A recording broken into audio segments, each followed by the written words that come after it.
Hello，大家好，欢迎大家来到以色列美角的频道。相信大家都有在关心以色列的新闻，但是不知道在你们住的国家有没有机会看到这一则我觉得非常重要的消息，所以录制这一集来跟大家分享。就是昨天的时候，美国总统川普跟以色列的人质被释放的人质做了一个会面。那这个会面的影片呢，我觉得非常的感人，非常的震撼，我觉得必须要跟大家分享。但更重要的是，川普总统他在这次的会面结束以后，他在他的社交媒体账号上面，他就发了一个很有趣的贴文，他就说 Shalom Hamas， 然后我翻译给大家听，他说 Shalom Hamas 的意思是你好和再见 ，Shalom 是希伯来文。然后他说：“你可以选择现在就释放所有的人质，不要再拖了，并立刻归还所有被你杀害的人的尸体，否则你就完蛋了。只有病态和扭曲的人才会保留尸体，而你们就是如此的病态和扭曲。我正在向以色列提供完成任务所需的一切，如果不照我所说的做，哈马斯的任何成员都不会安全。我刚刚会见的那些被你们毁掉人生的人质，这是对你们的最后警告。对领导阶层来说，现在是你们离开加萨的时候了，趁着你们还有机会。同时对加萨的人民说，美好的未来在等着你们。但如果你们劫持人质，那就不是美好的未来了。如果你们这么做，你们就死定了。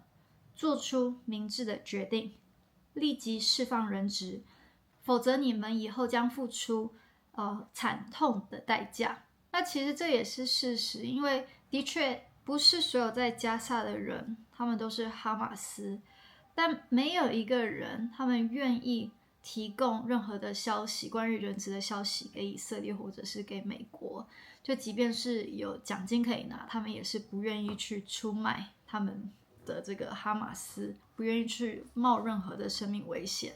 那在二战时间，在纳粹德国统治的时候，都还是有国际艺人，这些基督徒啊，或者是不是基督徒也好，愿意去为了保护犹太人而付出生命的这个代价。可是加萨这边这15、16个月以来，你没有看到一个加萨人他们愿意向这些无辜的人质伸出援手。而且每一次这些人质被发现都是在平民的家里面，这些被释放的人质他们有时候他们是在隧道里面，但更多时候他们是在平民的家里面。也不只有以色列的人质被抓在那边，也有泰国的，然后你也可以听到这些泰国的人质他们真的是觉得莫名其妙，就是为什么要抓我们。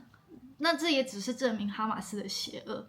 然后他们偶尔就是在移动的时候也被要求，男生被要求就是穿女生的衣服。那这也是为什么以色列军方他们没有办法就是在平民的房子之中，或者是在平民的人群之中找到他们的人质，因为你穿这种阿拉伯妇女的这种袍子，你怎么可能就是认得出来他们，除非你去要求他们的身份证。所以我觉得上帝很奇妙，就是在这个时候，然后川普总统当选，然后真的是180度大转弯，然后非常正式的警告哈马斯。那美国昨天也传出消息，就是他私下去跟哈马斯做谈判。那这是打破了美国以往的惯例，因为他们从来不跟恐怖组织去打交道，但是为了人质，为了所有的人质，美国他们现在正在做这件事，然后以色列不知道，以色列还没有那个任何的一个消息，他不知道现在进度在哪里。那以色列他现在也还没有进入到停火协议的第二阶段，就是有很多的困难啦。那目前呢是有59个人质还在加萨，其中32个已经被认定是已经死亡了，那可能活着的就是剩下的27个人。那27个人里面呢，有一个是美国公民活着的。那32个死掉的人质里面有4个是美国公民。那接下来呢，就是想要跟大家分享这个人质去美国白宫跟川普总统会面的这个影片，我觉得非常的震撼。那我也翻译给大家听。Were you all taken on October 6th? Yes. So this was hell, huh? 他说：“你们都是10月7号的时候被掳走的人质吗？” It was the worst thing that anybody can go through. One of the days they handcuffed one of the boys that was with us, and when he came, and he brought a cutter, and he cut his hand, and smiled. 然后第一个人质呢，就说这是一个人可以经历最可怕的一个经验。然后有一个男孩，以色列的男孩，然后哈马斯就切了他的手，然后切了他的手以后，哈马斯的人笑了，就笑这个受伤的孩子。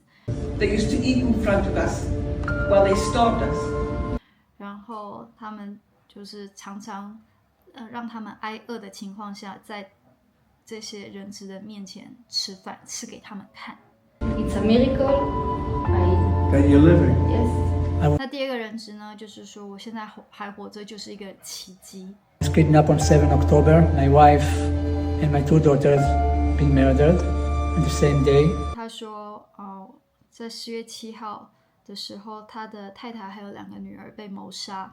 I was held in captivity 491 days. 然后他被抓去加萨当人质491天。I've been suffered there from starvation, violence, and humiliations daily.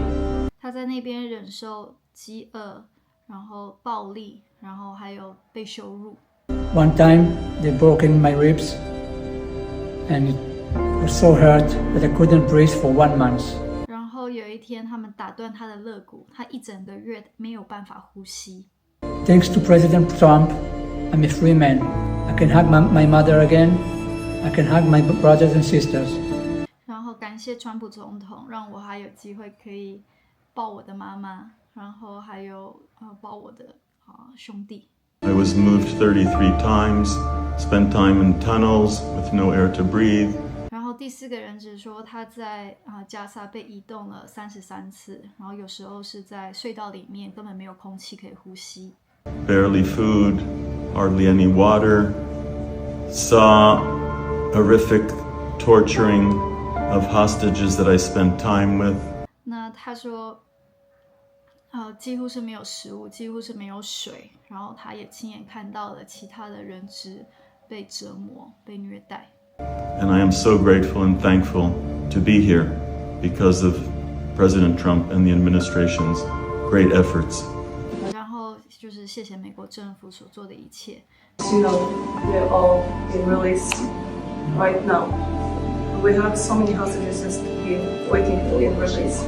然后第5个讲话的是中裔女孩 Noah Argamani， 她说，这些人质你现在看到，对川普总统说是，刚刚被释放的。那我们在那边还有人质被绑架。My little brother, it's still in there.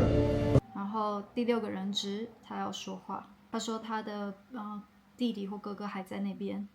My family and I myself, we believe you've been sent by God to release them.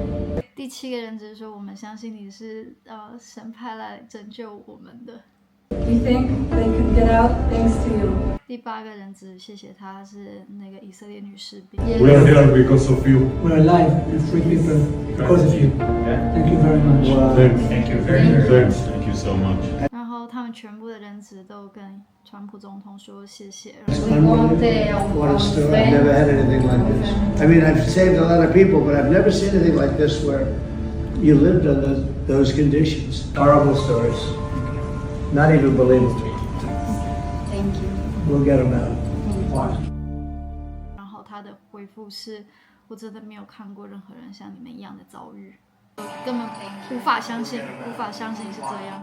所以这是从美国白宫公布的影片，我觉得这是一个非常震撼的一个画面，因为几周前这些人质都还在隧道里面，他们有时候有机会可以看得到新闻，或者是看得到报纸，知道说有人在为他们发声，可是他们根本不知道拯救什么时候会来到，然后结果现在他们竟然自己就是站在美国最高的领袖的面前，讲述他们的经历，然后把他们所需要的带到王的面前。那我也是真的是希望，就是下礼拜可能会有更好的消息传出来，不知道会发生什么事情。那就是持续的为以色列祷告，我觉得这是一个非常美好的一个画面，然后分享给大家，希望就是这个影片你们可以分享给更多人，让更多人知道发生在以色列的事情。好，大家拜拜。